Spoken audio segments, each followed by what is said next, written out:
So, dear colleagues, thank you very much for waiting. So now we start the second part of our meeting. So we have Professor Dr. Sami Advan. I'm sorry. I am too much monitors in front of myself. So we have Dr. Fanny Dutoit. So what could be the reconciliation theory of the future is the title of his contribute. Thank you very much for joining us. Thank you, colleagues, and it's a huge honor to be here today, to be part of this conversation. My thanks and congratulations go to Martin and his team for this occasion, also for the founding of the International Association for Reconciliation Studies.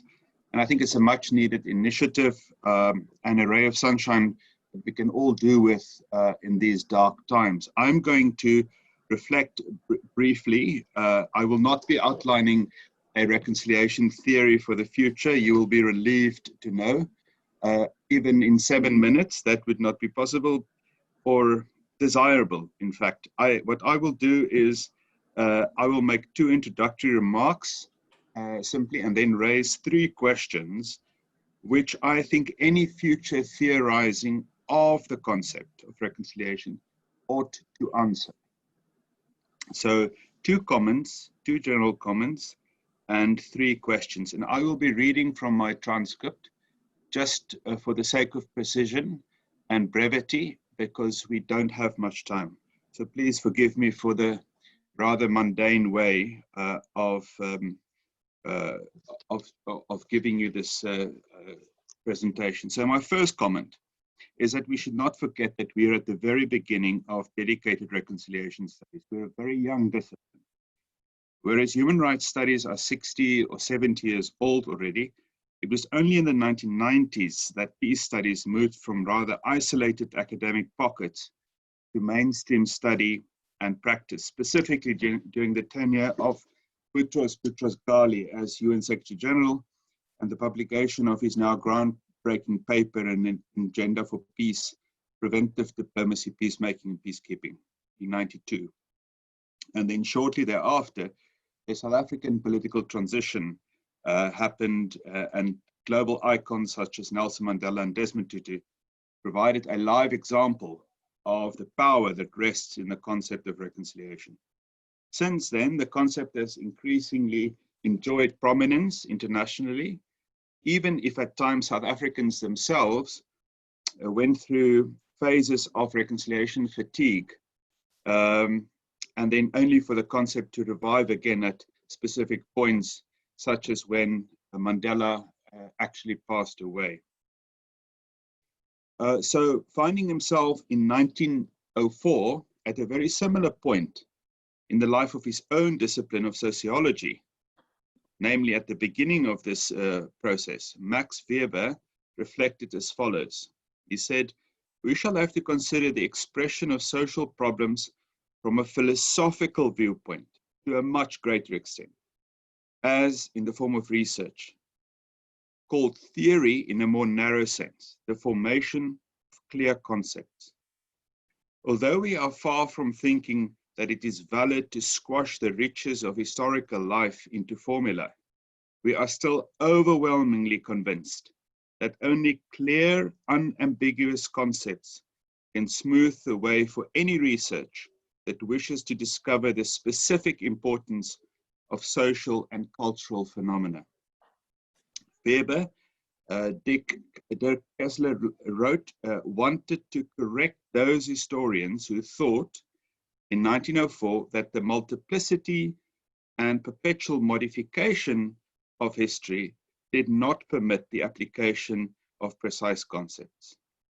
As he totally agrees with the view that reality is in fact unordered chaos, Weber pushed the demand for sharp concepts all the more forcefully. And this, I think, is our challenge too. And my first general comment, as we recognize fully the chaos and the complexity of the context we work in, their full historical riches and interminable nuances, nonetheless, we as scholars, we need to push all the more for clear and concise concepts in reconciliation studies. A future theory of reconciliation would need to meet this standard to stand the test of time, as indeed Verber's work has proven, in a field not a million miles from our own. Additionally to clear and robust conceptualization, I believe that it is also a real and urgent need, a practical need in fact, to develop an understanding of causality in our field. Under which conditions does A lead to B? For example, in NGO jargon, the thousands of theories of change that form the backbone or supposed backbone for so many funding proposals and for accounting of reconciliation projects need some proper academic scrutiny and backup. So clearly, clearer understanding both of concepts and of causalities will be and ought to be an urgent priority going forward. A second general comment is that, I've been working with many others on developing theoretical frameworks for reconciliation, defined in various ways. One way could be as a complex, ever-evolving form of interdependence. The basic implication of defining reconciliation in this way is to say that the core of our work in the future, I believe, will concern transformation of already existing relationships, not the creation of new ones necessarily de novo.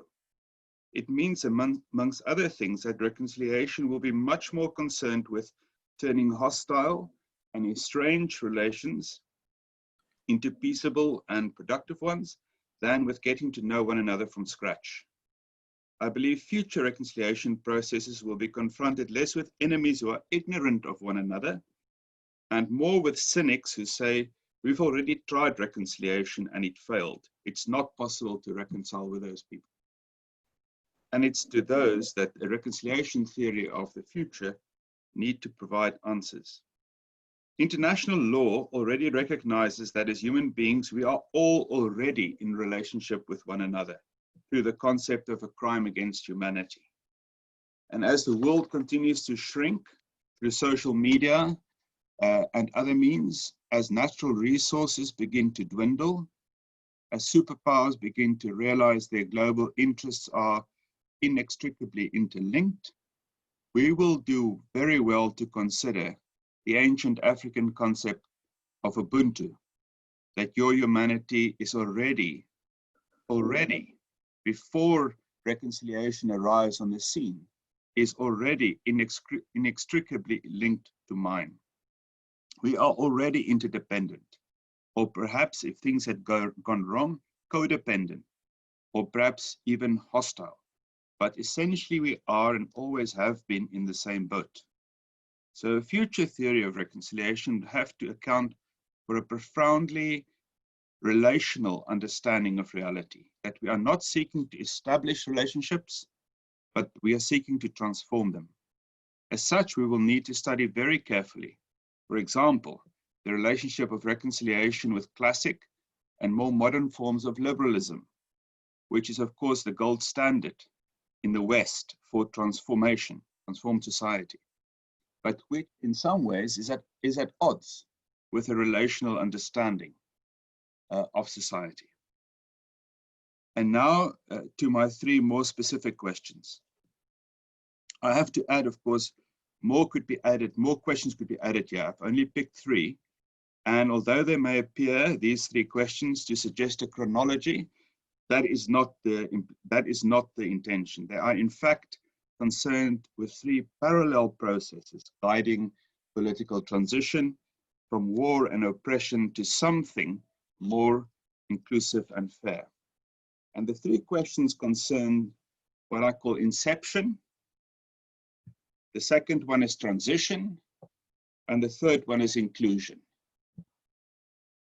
Inception, how do we make a start? Transition, how do we get from here to there? And inclusion, how do we transform society in ways that victims recognize as socially just? On the first question, which I believe a future theory of reconciliation would have to explain, is is it possible to reach out across divisions that are deemed uncrossable, if there is such a word. If there is not, I've just invented it. Uncrossable. How is it possible to begin reconciliation processes in conditions which militate against its very existence? Like a tree that is trying to grow on a rock. How do we reach out? And of course, how do we reach out if not through language? So one of the questions in this area of inception, what is the role of language? What is the role of the promise of better relationships carried in language? But more than that, the performative aspect of language, that is the tantalizing possibility that by actually articulating impossible options, they indeed become possible. They move into life, as it were. That there's an alchemy of possibility. Or in more political jargon, it is always impossible to talk to terrorists until we articulate the need to talk to them. And by articulating that need, it becomes possible. It comes into existence. Language is therefore a mode of creation of new opportunities. Language also carries in its belly, as it were, the seed for justice. If Immanuel Levinas is to be believed, if one is confronted with the eyes of another, and through them you are also confronted with a transcendent other, the capital O, then justice happens in the inception moment of reconciliation. Justice is not the product of abstract thinking, but justice is the product that is incrementally built between adversaries as a result of a sustainable reconciliation process. So justice is the outcome of reconciliation.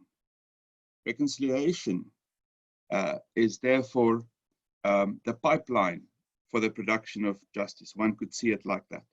And this relationship, I think, is something we need to really try and understand. I think that is also related to the question of inception. On the question of transition, how do we get from here to there? It concerns the question of how reconciliation processes move forward and also beyond elite groups to become a communal or a regional or a national or an international movement that delivers political and economic systems which are an expression of a fundamental interdependence and as such are more inclusive and fairer than what had gone before.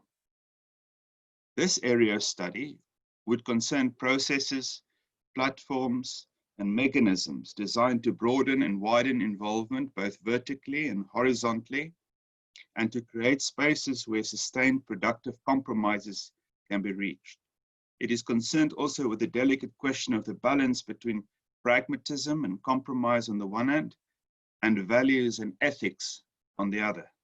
It also concerns the very delicate balance between future orientation, of being courageous enough to think 20 or 30 years ahead, whilst also finding ways to deal with unsettled issues of the past. It concerns the delicate balance too, and in dire need of more research, between insider and external mediation. Transition. The third question on inclusion, I want to also just reference here and acknowledge the presence of Professor Phumla Kabode-Madikizela, who is a dear friend and colleague from South Africa, and the research chair of historical trauma and transformation at University of Stellenbosch. And her talk tomorrow, because her group at Stellenbosch University is doing hugely important work on the issue of social inclusion, I believe, and social transformation. And, I think she has personally played a huge role also in my formation. So I'm delighted that she is part of this conversation.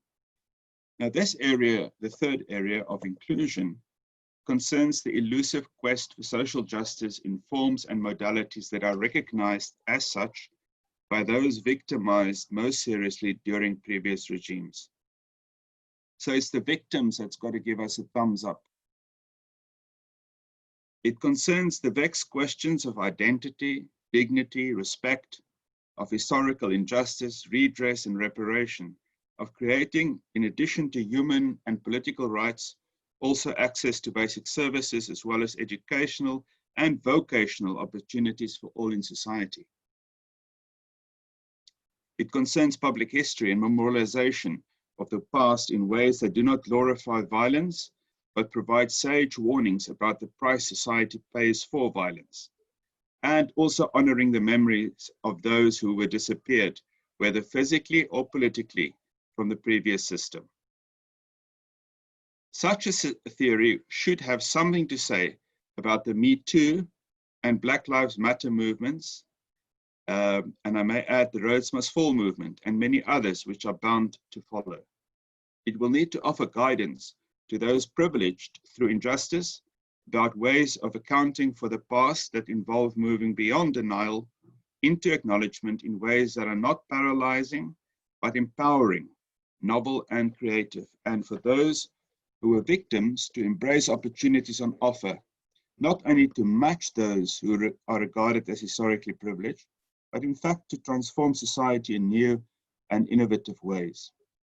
It will need to articulate, therefore, the potential of acknowledging our fundamental interdependence, also over these historical fractures, and in the ways it had been denied or subverted, and find ways to slowly and sometimes painfully move towards a transformed society which will be at once more inclusive and fairer than what had gone before. When this happens, I believe reconciliation would have fulfilled its promise and be able to rest in peace. Thank you. Thank you very much, Dr. van der Toit. Now we have our next speaker, Sharon Burke from the International Law. Okay, thank you, Francesco. I don't know, can I be seen on the screen? Or maybe I can give you my place Yeah, that everybody can see you.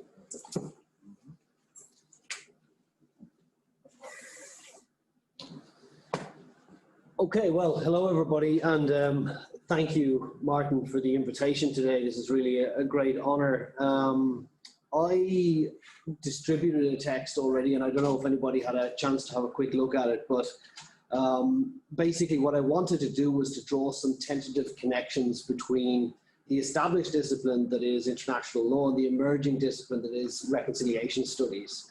And in so doing, attempt to give reconciliation studies some normative relevance and some normative power potentially within international law. Now, obviously I'm speaking to an audience here of non-lawyers, so just to some descriptive remarks concerning international law as a discipline. As international lawyers, we describe international law as being anarchic insofar as there is not a central authority, and also as being voluntarist, made by states for states. It is thus both prescriptive and descriptive. It describes what states want, but it also prescribes rules by which they should live, by which they should act. It has been summed up in one line as an edict to states that this you must do, but willingly. Now, what does this mean in a society of, give or take, 200 states? It means that if you want to achieve consensus, which is where rules come from, this can take a long time. For example, all states have an interest in a durable international law of the sea that covers just about every significant thing that can happen when you're on a ship, for example. But the last conference that tried to put together an international treaty covering the law of the sea, the UN Convention on the Law of the Sea Conference, took 12 years to reach a result. And even after that 12 years of negotiations, large amounts of the relevant law were not covered. For example, although much of our ocean is covered in ice, the word ice only appears once in the convention. So a lot of the rules are broadly drawn.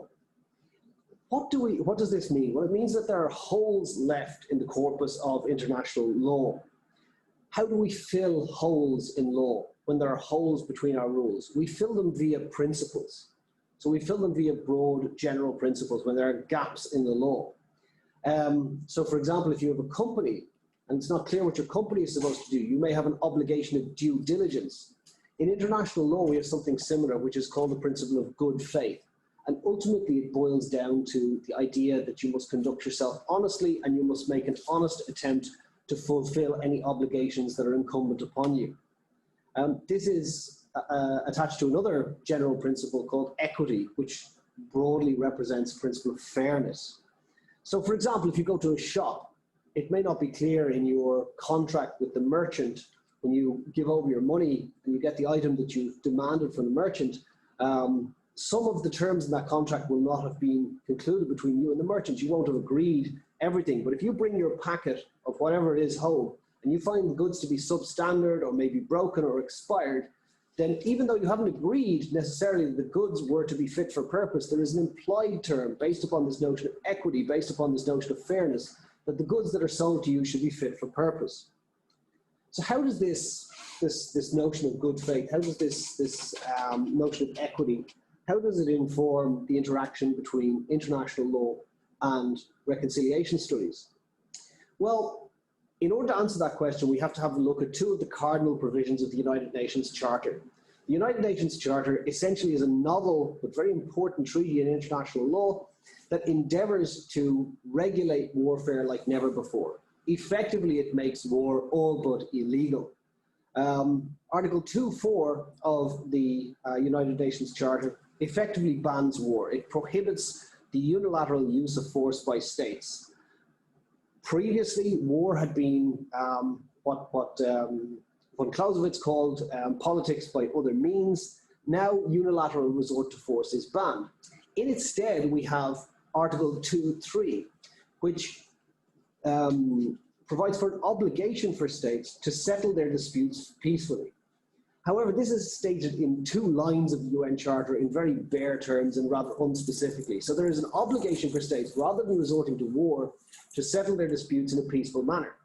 But how disputes are to be settled in a peaceful manner is not really made very clear. Although Article 33 of the Charter mentions a list of possible options that may be made available to states, such as mediation, conciliation, arbitral settlement of disputes or judicial settlement of disputes.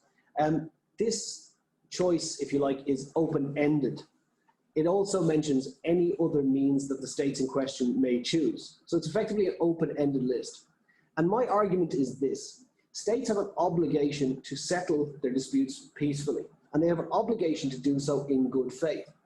So the obligation to settle disputes peacefully that was set out in the Charter in 1945 is not the same as the obligation now, because that obligation to do your best as a state means taking account of advances in other disciplines, expanding the toolkit that is available to you to the greatest possible extent. And good faith, or this due diligence concept, if you like, means that the notion of what states are obliged to do to satisfy their obligation to settle disputes peacefully can evolve over time. One problem, for example, that has been identified with many methods that are open, that are identified on the basis of the UN Charter, is that they amount to a zero-sum game. So, for example, if you settle your dispute via judicial settlement, well, effectively in a court case, you have a winner and you have a loser. So obviously at the end of it, a bit like a war, there's a losing party, somebody is going to be embittered, and this can lead to in the long term, a resurgence of hostilities, which is what the UN Charter regime is supposed to prevent. Another problem that I mentioned in the text is punitive peace treaties. We all know the story of how the Treaty of Versailles punitive terms in part led to the Second World War, and that of realpolitik. And the example I used there was the separation of the Chagos archipelago from Mauritius by the United Kingdom in 1965. These trends, or these practices, this zero-sum game, serves to destabilize the world, whereas states are under an obligation on the basis of Article 2.3 to take account of best practices as they emerge. The long-term aim of this provision has to be stability and taking a long-term perspective. Reconciliation studies can be very useful here because it aims at solutions that bring both sides together. It aims at a real resolution of a conflict rather than just a stalemate or pressing a pause button or having one side capitulate. Rather, it tends towards a stable world order, as Martin has said, finding good or lasting long-term solutions that are stable and that are durable. And from that perspective, it can be strongly argued that reconciliation studies must find their way into a lawyer's toolkit, and also that they form part of the obligation incumbent upon states to peacefully settle disputes. Thank you. So, thank you very much. So now we can go to the next speaker. So we have Dr. Josefina Echevarria Alvarez, together with Monsignor Hector Fabio Henao from Colombia. So I'm very delighted to give you the word. Thank you, Francesco. Thank you, everyone. Martin, thank you for this wonderful invitation. Like everyone has already expressed, this is really a great opportunity for all of us to be here. I wish it could be face-to-face, but I'm sure that we'll find new opportunities for that. My name is Josefina Echevarria. I'm the director of the Peace Accords Matrix at the University of Notre Dame at the Kroc Institute for International Peace Studies, where I know many of you have been there and know our work.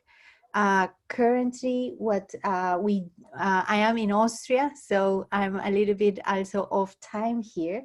But I've been very lucky to be the director of this project that looks at the implementation of peace agreements around the world. So what we do is we look at 34 different peace agreements and we see, after you sign the peace, how is that being implemented? What are the degrees of implementation? What works, what doesn't work? And we do this in a historical way. But in Colombia, we have a very special project that is called the Barometer Initiative. We are part of the Peace Accord that was written in 2016, signed in 2016 by the Colombian government and the former guerrillas of the FARC-EP. So within this peace agreement, the Kroc Institute is given the mandate to monitor the implementation of the agreement. So what we did since 2016 is we partner with Monsignor Hector Fabio, Caritas Colombia, the Social Pastorate, and they are being our strategic partners in Colombia, because what we want to do is we created our own matrix to follow the implementation of that agreement.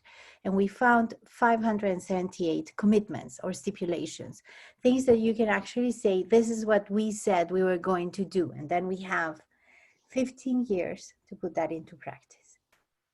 And when we look for reconciliation there, what we find is that most of the commitments of reconciliation in the peace accord have to do with political participation of the former combatants that are now part of a political party. And many of them have to do also with the victims chapter, which is the transitional justice chapter in the agreement. We do not have a Truth and Reconciliation Commission, but what we do have is a Commission for Truth and Coexistence and the guarantees of non-repetition. And of course, we also have measures of reconciliation in the last chapter of the agreement that has a lot to do with ethnic rights.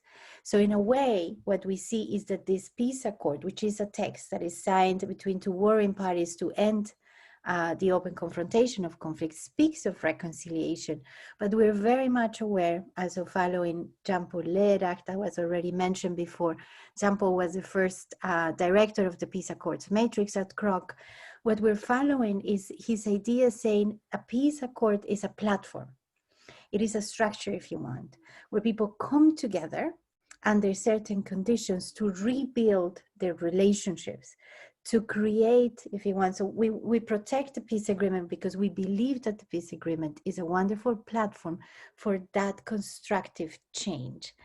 But we're also aware of those limitations, and this is why I'm so happy and glad to have Monsignor Hector Fabio with us today, who's actually going to talk with us a little bit more about how are those processes of reconciliation happening on the ground in Colombia. Monsignor, please. Thank you very much, Josefina, and thank you. I want to express my grateful for the invitation to be here today. It's an honor for me. As Josefina said, Colombia has a very long history of internal armed conflict. More than 80 million people have suffered as victims of the conflict. And at the end, the Colombian government and FARC, they decided to sign a peace agreement 4 years ago. In the second point of the peace agreement, our political participation created the National Peace, Reconciliation and Coexistence Council with the objective to advise the President in the promotion of peace, reconciliation, coexistence, and non-stigmatizations. That is very important because during the negotiation, they avoid to speak about reconciliation, but at the end, almost at the end, they decided to include reconciliation as cross-cut point. So that is quite important. And we have to, the council had to elaborate the guidelines for peace, reconciliation, coexistence, and not stigmatization as a national policy. This document has 4 lines. The first one is reconciliation, second is coexistence, third, non-stigmatization, and the last one is the normative adjustment. This is a very plural council. It's the most diversity and plural dialogue space in Colombia.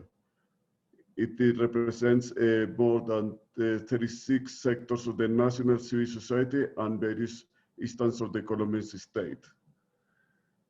At the same time, it was created the territorial peace councils. We have at the moment more than 500 territorial spaces, councils, local territorial councils. In my experience, I had been the president of the National Council for the first period of 2 years, and at the moment I'm a member of the board of the council. What we learned at the very beginning, we learned that accompanying the victims is very important. It's crucial to restore the rights of the victims. I mean, in Colombia, it's impossible to speak reconciliation, coexistence, peace if we do not include the rights of the victim of the restoration of their dignity. The second point, which is very important, is this is a very polarized society. And the relation between victims and perpetrators and people affected by human rights violation, that is one of the most difficult topics to deal with. Dealing with the past is very difficult, but the relates to rebuild the relations is quite important.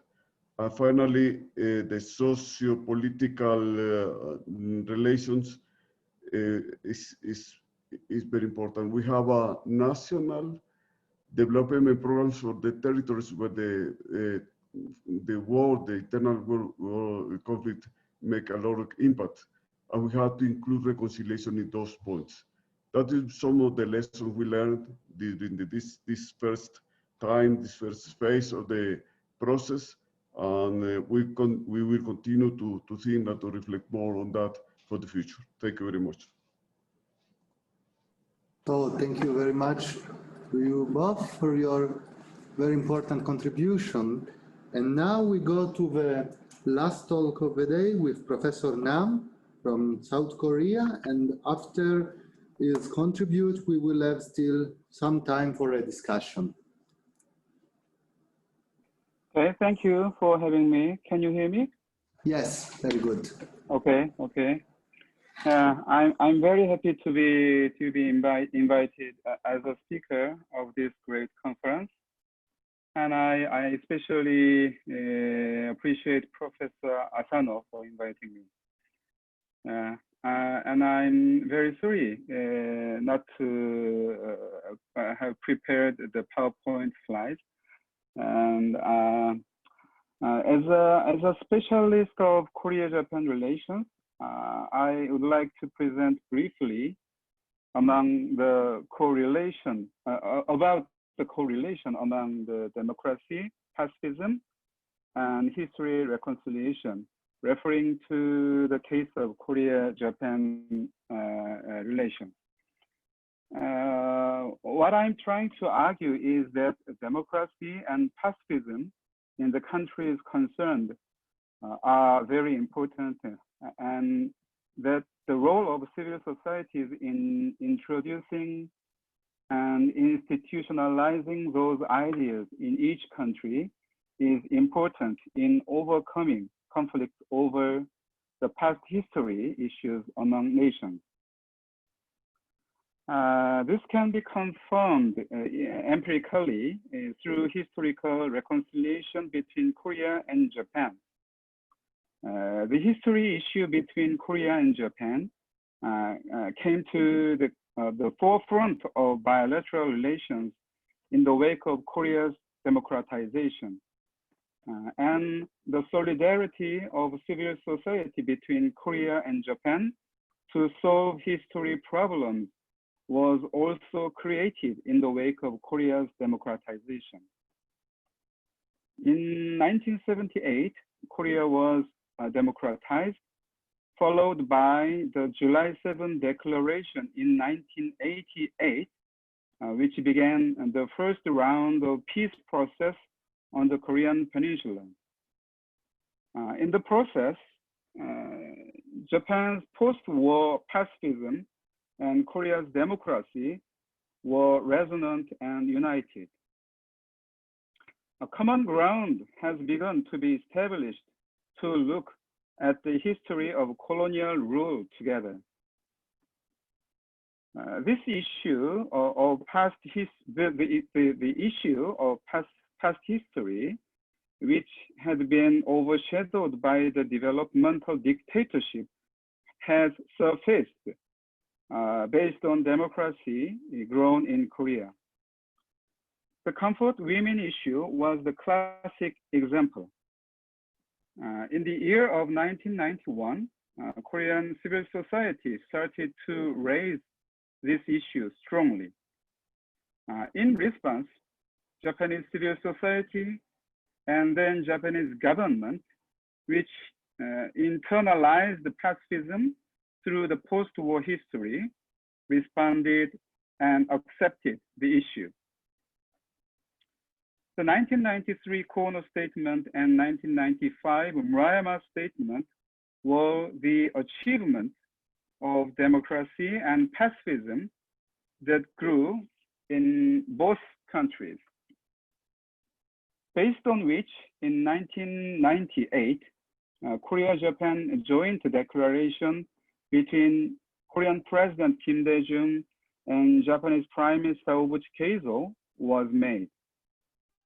I regard this declaration as a global example of historical reconciliation.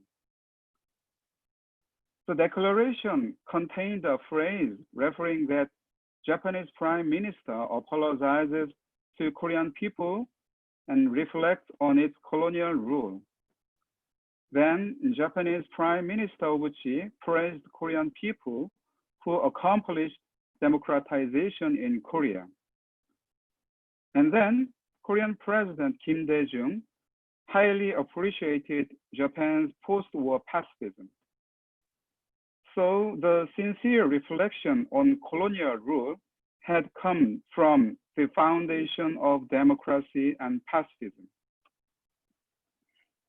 In 2010, when Japan's post-war democracy was entering a new stage after a regime change from Liberal Democratic Party to the Democratic Party of Japan, Kan Naoto's statement came out in which he admitted that Japan's colonial rule was against the will of Koreans and apologized for it. This was triggered by a statement issued by intellectuals from Korea and Japan in May that year, which included the recognition that the annexation treaty in 1910 was unjust and invalid. At the same time, however, the peace process was suspended in Korea and democracy began to retreat.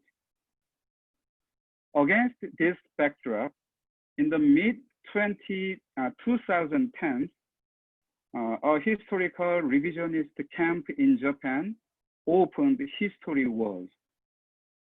At the end of 2011, the leaders of South Korea and Japan clashed head-on over the solution to the comfort women issue. Since then, anti-Korean books have begun to flood in Japan. The goal of History Wars is to deny the history of colonial rule. There were the History Wars led by Japanese right-wing civic group behind the Japanese government's complete denial and condemnation of the Korean Supreme Court ruling in October 2018. South Korea's Supreme Court ruling ordered compensation, judging that the damage caused by forced labor was due to illegal colonial rule.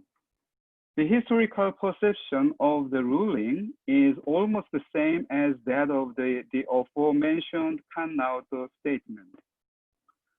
Nonetheless, the Japanese government denounced the Supreme Court ruling as a violation of the 1965 Agreement on Claims and Economic Cooperation, and thus a violation of international law.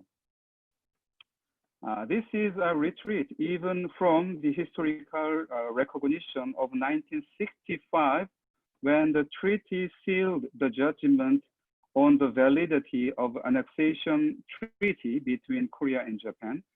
I mean, the Japanese government didn't completely deny the Korean perception of the Treaty of 1910 at the time. For 20 years since the 1990s to 2010, the governments of Korea and Japan have accumulated efforts to overcome the past history problem against the backdrop of democracy and pacifism that grew in the civil society of both countries. But in the years that followed, democracy retreated in Korea and pacifism retreated in Japan. Democracy has been restored in Korea since 2017, but in my opinion, in Japan, post-war pacifism